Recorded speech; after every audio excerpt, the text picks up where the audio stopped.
Hi guys, welcome back to my YouTube channel. ඉතින් ආයෙත් video එකක් අරන් ආවා ඉක්මනටම. මොකද මම කියවනේ මේ දවස් ටිකේ එක දිගට වීඩියෝස් දානවා. මොකද වීඩියෝ එකක් දාන්න බැරි වුණොත් මම ටිකක් බිසි වෙලාවක තමයි වීඩියෝ එකක් දාන්න බැරි වෙන්නේ. ඉතින් Instagram එකටත් Facebook එකටත් TikTok එකටත් මේ දවස්වල වීඩියෝස් දානවා මම. ඉතින් welcome back my YouTube channel. මම කයින් කියවනේද? ආයෙත් කියනවා. ඉතින් මෙයා හොඳටම නිදි. මේ වීඩියෝ එක කරන්නේ මම. ඉතින් මේ වීඩියෝ එක කරන්න කියලා හිතුවේ මම මයංගනේ සාමාන්‍යයෙන් මාස දෙක තුනකට එකපාරක්වත් යනවා. මයංගනේ පන්සලට දේවාලයට දෙකටම යනවා. මේ පාර ගිය පාර දේවාලයට ගියා. පන්සල නිකන් නිකන් පන්සලට ගිහිල්ලා විතරයි ආවේ මල් පහන් තියලා. මට හරියට යන්න බැරි වුණා පන්සලට. ඉතින් මම මේ පාරේ හිතුවා පන්සලට යන්න ඕනේ කියලා. ඉතින් මේ තියෙන්නේ යන විදිය අපි ඉතින් අපි යන්නේ අපේ පොඩි වාහනේ අපේ ටිකේ තමයි අපි යන්නේ. ඉතින් ඔයාලා වීඩියෝ එක ඉවරනකම් බලන්න. අනිවාර්යයෙන් මගේ YouTube channel එක subscribe කරලා තියන්න. දිගටම මේ වගේ ලස්සන වීඩියෝස් ඔයාලට බලන්න ඕන නම් අනිවාර්යයෙන් subscribe කරලා තියාගන්න. ඉතින් වෙනදා මෙන්න මේ වගේ මෙහෙම යනකොට මේ තියෙන කඩේකින් මොකක් හරි බඩිරිඟු අනිවාර්යෙන් ගන්නවා මම. ඔයාලා මගේ වීඩියෝ බලන කෙනෙක් නම් අනිවාර්යෙන් දන්නවා. ඉතින් මේ අද ගත්තේ නෑ මොකද අපි යන්නේ උදේම නිසා කෙලිම පන්සලට ගිහිල්ලා අපි හිතුවා එන ගමන් හරි බඩිරිඟු කනවා කියලා. මොකද මම මෙතන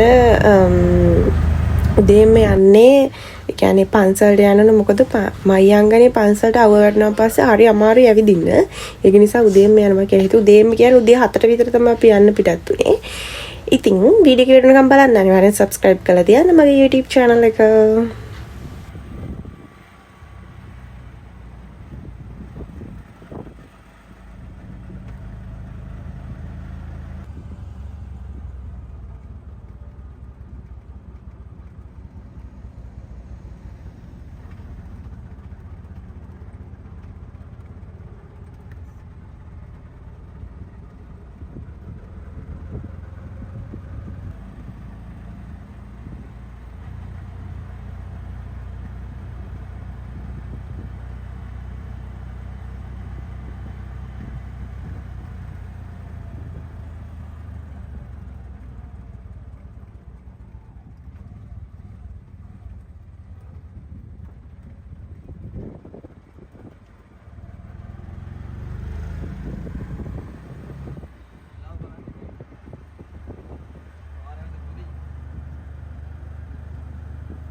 අපි ඉතින් මෙහෙම ටික ආවා entrance එකට. ඊට පස්සේ මහියංගනේ entrance එකට ආවා.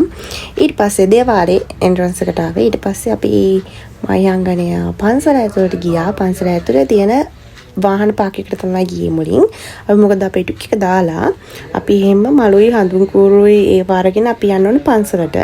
ඉතින් අපි මේ පාර දේවාලයට යන්නේ නැහැ. හැමෝම දේවාලේ යන්නේ නැහැ කියලා හිතුවේ. සාමාන්‍යයෙන් දේවාලට යන්නේ බාර එහෙම වෙනවා නම් එහෙම කට්ටිය නිසා මම හිතුවා පන්සලට යන්න.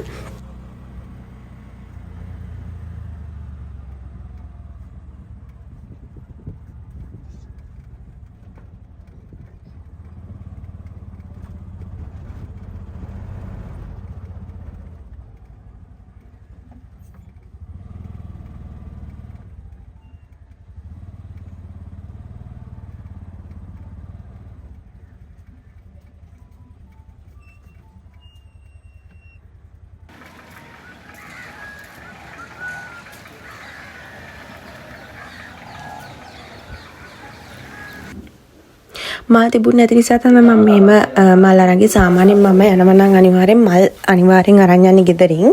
මොකද ඒක ගොඩක් හොඳයි කියලා හිතනවා. මොකද මේ වාර පාක් එක ළඟ තියෙන මල් වල ඇත්තටම ඒවා ක්වොලිටි එක අඩුයි.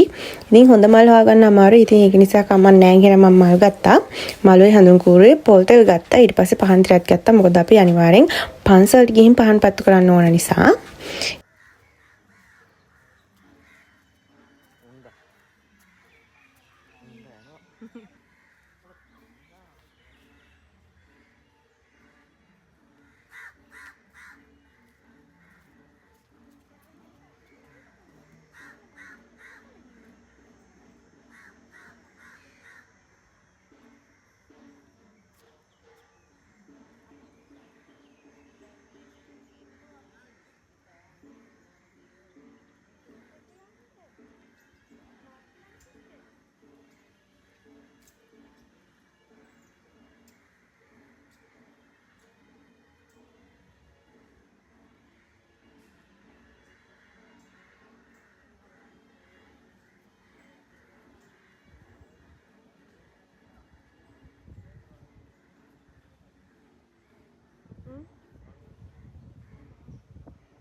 ඔන්න පන්සලටත් ගිහිල්ලා වෙලා ඔන්න දේවාලෙත් තියනවලා බලා ගන්න ගිහිප නැති කෙනෙක් නම් අනිවාර්යෙන්ම මහියංගනේ එකපාරක් හරි එන්න.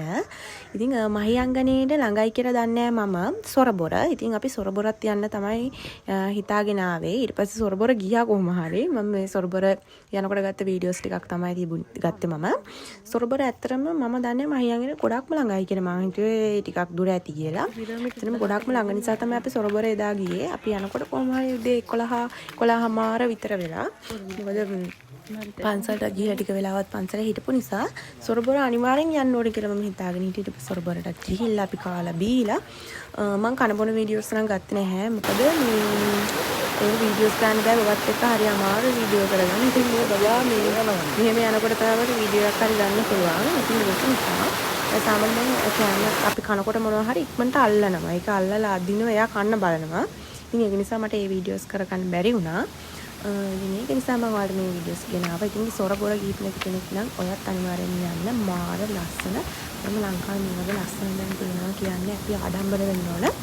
මාරම ලස්සන ස්වභාවික පරිසරයක් තියෙන්නේ. මේ මහියංගනෙත් එහෙමයි සොරබොරත් එහෙමයි. ඉතින් ගිහින් නැති කෙනෙක් ඉන්නවා නම් අනිවාර්යෙන් යන්න බලන්න ගිහිල්ලා. මොකද සාමාන්‍යයෙන් ඔයගොල්ලෝ අධ්‍යාපනය වගේ කප්පිය තමයි අනිවාර්යෙන් මේ වගේ දැන් ඉතිහාසය වගේ ඉගෙන ගන්න කෙනෙක් නම් අනිවාර්යෙන් විසිට් කරන්න සොරබොරත්. ඉතින් බලන්නකො මේ කුරුල්ලෝ ඇත්තටම මම දැක්ක පළවෙනි වතාව මේක මාරම ලස්සනයි. ඉතින්වත් අනිවාර්යෙන් සොරබොර මහියංගනේට එන්න.